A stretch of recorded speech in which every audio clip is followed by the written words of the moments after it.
In today's lecture, we will cover about cell wall synthesis inhibitor. We will discuss about four types of cell wall synthesis inhibitors, in which penicillin, cephalosporin, and carbapenem and monobactam. But today we will study about penicillin specifically.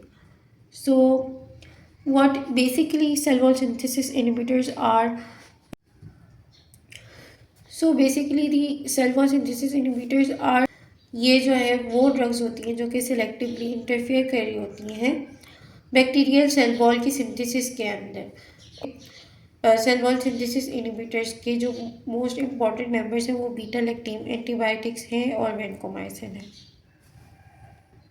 Penicillin जो है bacterial cell wall synthesis के बिल्कुल last step पे interfere करता है, जिसके नतीजे में जो है हमारा जो सेल मेम्ब्रेन होता है वो ऑस्मोटिकली लेस स्टेबल हो जाता है और इसी की वजह से जो है वो सेल लाइसिस यानी सेल की डेथ अगर होती है ये जो है वो ऑस्मोटिक प्रेशर की वजह से होता है या फिर ये ऑटोलाइसेंस की एक्टिवेशन की वजह से भी होता है।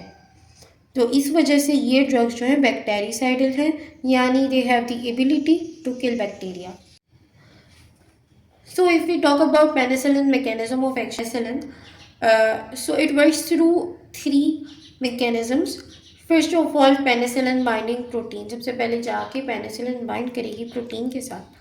पेनिसिलिन जब प्रोटीन के साथ बाइंड करेगी, ये प्रोटीन वो प्रोटीन है जो कि बैक्टीरियल सेल मेम्ब्रेन पे मौजूद होते हैं। सही, जब पेनिसिलिन जो है बाइंड करेगी ना इनके साथ तो ये इन प्रोटीन्स को इनएक्टिवेट या इनहिबिट कर देगी या ब्लॉक कर देगी। ठीक है। अच्छा, ये जो प्रोटीन्स हैं ये बेसिकली वो एंजाइम्स भी हैं जिनकी वजह से बैक्टीरियल सेल वॉल की सिंथेसिस हो रही है और जो है जो भी सेल के मॉर्फोलॉजिकल फीचर्स हैं उनकी मेंटेनेंस भी हो रही है बैक्टीरियम के अंदर। इन एंटीबायोटिक्स के एक्सपोजर की वजह से सेल वॉल सिंथेसिस रुक जाती है या प्रिवेंट हो जाती है और इसकी वजह से मॉर्फोलॉजिकल चेंजेस भी आते हैं और इन्हीं मॉर्फोलॉजिकल चेंजेस की वजह से आगे जाके लाइसिस भी हो सकती है ससेप्टेबल बैक्टीरिया की। अच्छा, सेकंड मैकेनिज्म ऑफ एक्शन का स्टेप ये है कि ये जो है ट्रांसपेप्टाइडेज को इनहिबिट करवाता है। पेनिसिलिन ट्रांसपेप्टाइडेज को इनहिबिट करवाता है। जैसे कि हमें पता है कि कुछ पेनिसिलिन बाइंडिंग प्रोटीन्स जो हैं वो कैटेलाइज करवाती हैं। क्या कैटेलाइज करवाती हैं? वो क्रॉस लिंकेजेस की फॉर्मेशन को कैटेलाइज करवाती हैं बिटवीन पेप्टाइड और ग्लाइकिन चेन। तो ये पेनिसिलिन जाके इनहिबिट कर रहा होता है इस पेप्टाइडेज कैटेलाइज्ड रिएक्शन को, जिसकी वजह से क्रॉस लिंक्स की फॉर्मेशन नहीं होती जो कि एसेंशियल होता है सेल वॉल इंटीग्रिटी के लिए। इसके नतीजे में हमारे पास सेल वॉल सिंथेसिस ब्लॉक होती है। And now the production of autolysin. बहुत सारे बैक्टीरिया जो है वो जैसे कि पर्टिकुलरली हमारे पास ग्राम पॉजिटिव कॉक्साई है वो प्रोड्यूस कर रहे होते हैं डिग्रेडेटिव एंजाइम जिनको हम कहते हैं ऑटोलाइसिन्स। अच्छा,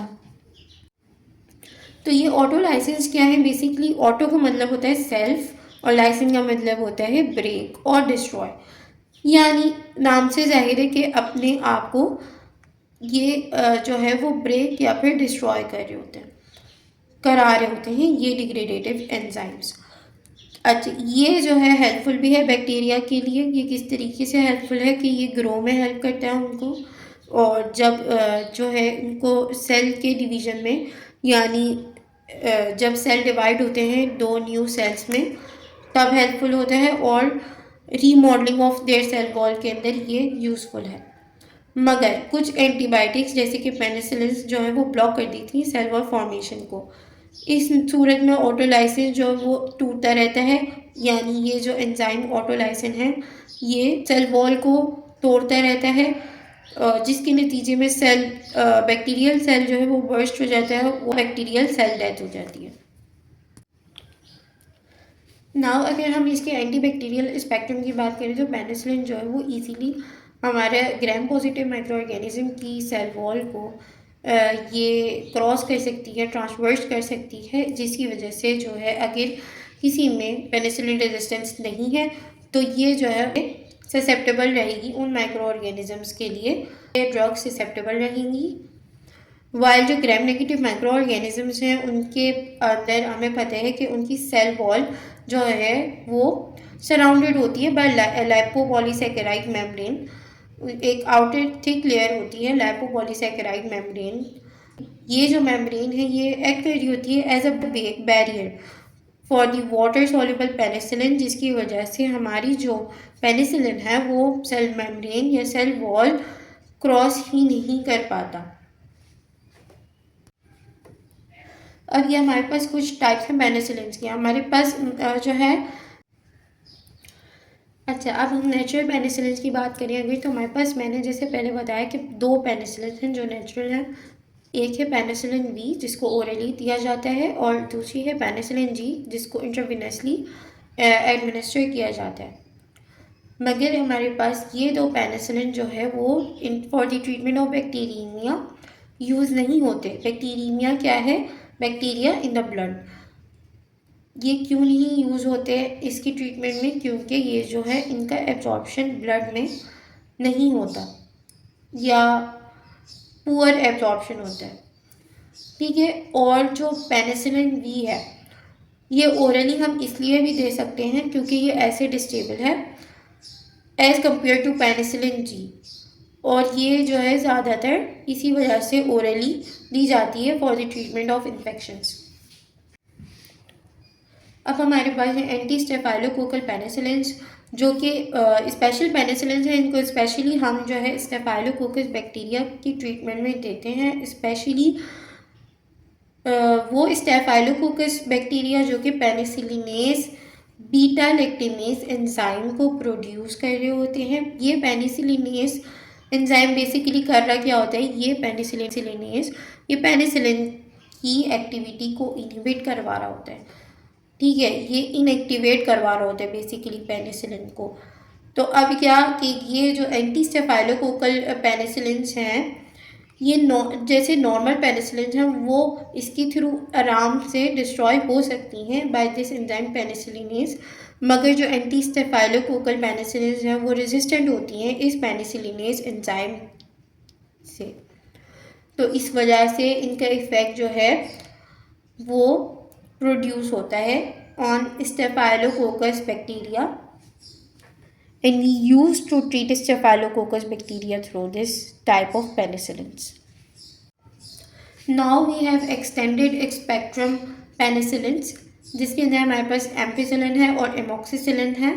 ये इनका जो है एंटी बैक्टीरियल स्पेक्ट्रम सिमिलर होता है पेनिसिलिन जी से, बट ये जो है वो ग्राम नेगेटिव बेसिलाई के लिए ज़्यादा इफ़ेक्टिव है। एम्पिसिलिन ड्रग जो है वो ड्रग ऑफ चॉइस भी है फॉर ग्राम पॉजिटिव बैसिलस लिस्टी या मोनोसाइटोजीन्स इन ससेप्टेबल एंटेरोकोकल स्पीशीज़ के लिए। एक्सटेंडेड स्पेक्ट्रम एजेंट्स जो हैं वो वाइडली यूज़ किए जाते हैं फॉर रेस्पिरेटरी इन्फेक्शंस, और इनको डेंटिस्ट जो है प्रोफाइलैक्टिकली भी देते हैं उन पेशेंट्स को जिनको हार्ट डिजीज़ हो या कोई और डिजीज़ हो बिफोर एक्सटेंसिव ओरल सर्जरीज और डेंटल प्रोसीजर्स। सो अब हम बात करते हैं बीटा लैक्टेमेज इनहिबिटर्स की।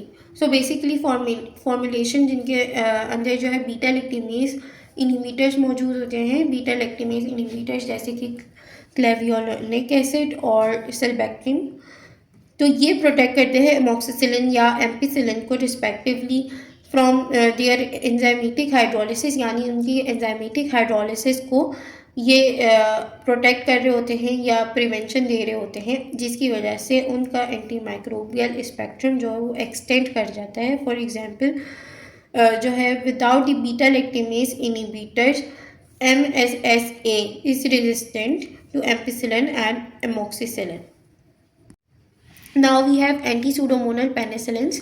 इसके अंदर हम बेसिकली पाइपेरिसिलिन की बात करते हैं। तो पाइपेरिसिलिन जो है वो एंटी सूडोमोनल पेनिसिलिन्स कहलाता है क्योंकि उनकी एक्टिविटी होती है अगेंस्ट पी एरेगिनोसा माइक्रो ऑर्गेनिज्म के अगेंस्ट, और पाइपेरिसिलिन जो है वो मोस्ट पोटेंट एंटीबायोटिक है और इफ़ेक्टिव है against gram negative bacteria bacilli के। नाउ हम बात करते हैं penicillins with the combination of aminoglycosides. अच्छा, ये जो दो ड्रग के कॉम्बिनेशन है ये आपस में साइनर्जिस्टिक है। The antibacterial effect of all beta lactam antibiotic are synergistic with aminoglycoside. Synergistic मतलब आपने दो ड्रग दी और दोनों ने मिलकर एक दूसरे के इफेक्ट को इन्हेंस किया, प्रोनाउंस किया, तो इस इफ़ेक्ट को हम कहते हैं साइनर्जिस्टिक इफ़ेक्ट।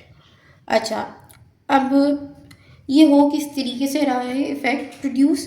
क्या आपने पेनिसिलिन दी, इसने जाके जो है बैक्टीरियल सेल वॉल को डैमेज किया, सेल जो है वो फिर जबकि ये डैमेज हो गया तो वो मोर परमिएबल यानी मोर ओपन हो गया। ठीक है, क्योंकि सेल वॉल वीक हुई तो सेल की परमिएबिलिटी बढ़ गई। अब ये जो है अमाइनोग्लाइकोसाइड ये एंटर हो जाएगा इजीली और ये क्या करेगा, ये जाके ब्लॉक कर देगा प्रोटीन सिंथेसिस को, जो कि बैक्टीरिया के सेल वॉल के लिए निहायत ज़रूरी है। और इसी के नतीजे में जो है वो बैक्टीरिया या बैक्टीरियल सेल डेथ जो है वो फास्टर हो जाएगी। अब हम बात करते हैं पेनिसिलिन की डिस्ट्रीब्यूशन की। बीटा लैक्टेन एंटीबायोटिक्स जो है वो वेल डिस्ट्रीब्यूटेड है most of the body tissues के अंदर, और जो है पेनिसिलिन जो हैं वो हमारे प्लासेंटा को क्रॉस कर सकती हैं इजीली, मगर ये जो है वो टेरेटोजेनिक यानी कि वो मेडिसिन जो कि बर्थ डिफेक्ट्स कॉज करती हैं ये टेरेटोजेनिक नहीं है। अच्छा, ये जो है वो बोन और CSF में इसकी एंट्री लो है, मगर ये इसकी पेनिट्रेशन जो है वो अच्छी हो सकती है इन एरियाज़ में भी, अगर ये एरियाज जो है वो इन्फ्लेम्ड हो किसी वजह से। पेनिसिलिन के जो लेवल हैं प्रोस्टेट के अंदर वो बहुत लो होते हैं, इसी वजह से इनका इफ़ेक्ट प्रोस्टेट इन्फेक्शंस में नहीं होता। पेनिसिलिन की एक्सक्रीशन की तो जो मेन रूट ऑफ एक्सक्रीशन है for penicillin is kidney. Penicillin जो वो रिमूव की जाती हैं bye kidney from glomerular filtration in active tubular secretion. जो भी पेशेंट जिनके अंदर रीनल इम्पेयरमेंट है उनके अंदर जो है वो डोजेस को एडजस्ट करना मस्ट है ताकि टॉक्सिसिटी को प्रिवेंट किया जाए।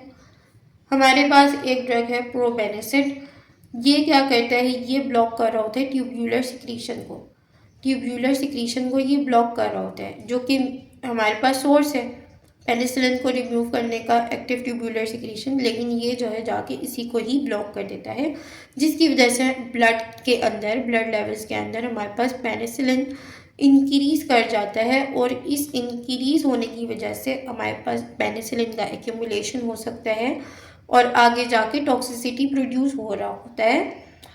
जो ये जो है हमारे पास ड्रग इंटरेक्शन कॉज कर रहा होता है यहाँ पे।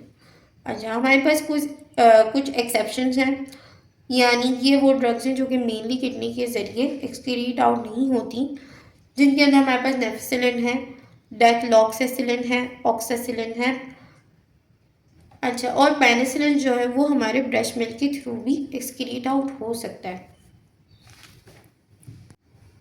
पेनिसिलिन के एडवर्स रिएक्शन में हाइपर सेंसिटिविटी है, डायरिया है, नेफ्राइटिस है, न्यूरोटॉक्सिसिटी, हिमेटोलॉजिक टॉक्सिसिटीज़ एंड केटाइन टॉक्सिसिटीज़ हैं। आज के लेक्चर में हमने बात की पेनिसिलिन की। अगले लेक्चर में हम सेफेलोस्पोरिन्स को कवर करेंगे।